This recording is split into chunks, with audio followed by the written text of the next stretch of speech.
The Prince and the Pauper by Mark Twain, Chapter 29, To London. When Hendon's term of service in the stocks was finished, he was released and ordered to quit the region and come back no more. His sword was restored to him, and also his mule and his donkey. He mounted and rode off, followed by the king, the crowd opening with quiet respectfulness to let them pass, and then dispersing when they were gone. Hendon was soon absorbed in thought. There were questions of high import to be answered. What should he do? Whither should he go? Powerful help must be found somewhere, or he must relinquish his inheritance and remain under the imputation of being an impostor besides. Where could he hope to find this powerful help? Where indeed? It was a knotty question.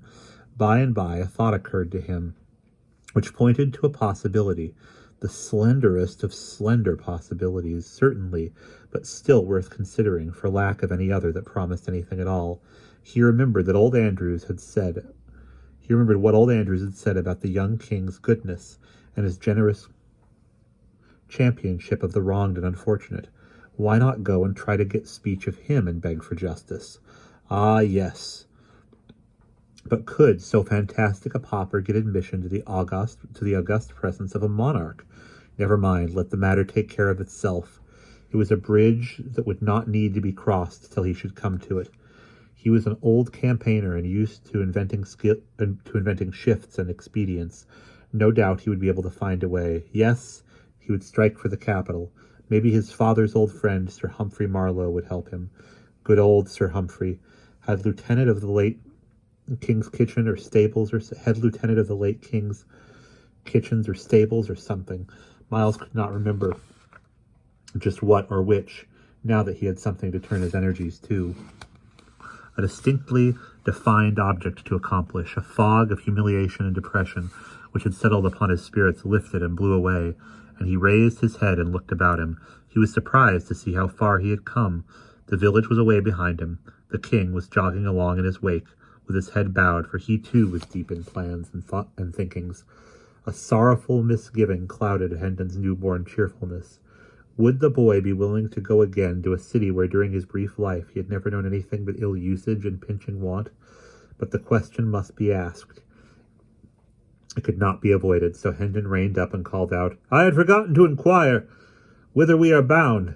Thy commands, my liege?" "To London." Hendon moved on again, mightily contented with the answer, but astounded at it too. The whole journey was made without an advantage of importance, but ended with one. About 10 o'clock in the night of the 19th of February, they stepped upon London Bridge in the midst of arriving, struggling jam of howling and hurrying peoples, whose beer-jolly faces stood out strongly in the glare of manifold torches. And at that instant, the decaying head of some former duke or other grandee tumbled down between them, striking Hendon on the elbow, and then bounding off among the hurrying confusion of feet. So evanescent and unstable are men's works in this world. The late good king is but 3 weeks dead and 3 days in his grave, and already the adornments which he took such pains to select from prominent people of his noble bridge are falling. A citizen stumbled over that head and drove his own head into the back of somebody in front of him, who turned and knocked down the first person that came handy, and was promptly laid out himself by that person's friend.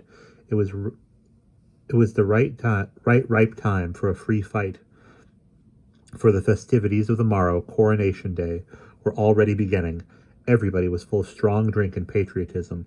Within 5 minutes, the free fight was occupying a good deal of ground. Within 10 or 12, it covered an acre or so, and was become a riot. By this time, Hendon and the king were hopelessly separated from each other, and lost in the rush and turmoil of the roaring masses of humanity. And so we leave them. And that is the end of chapter 29.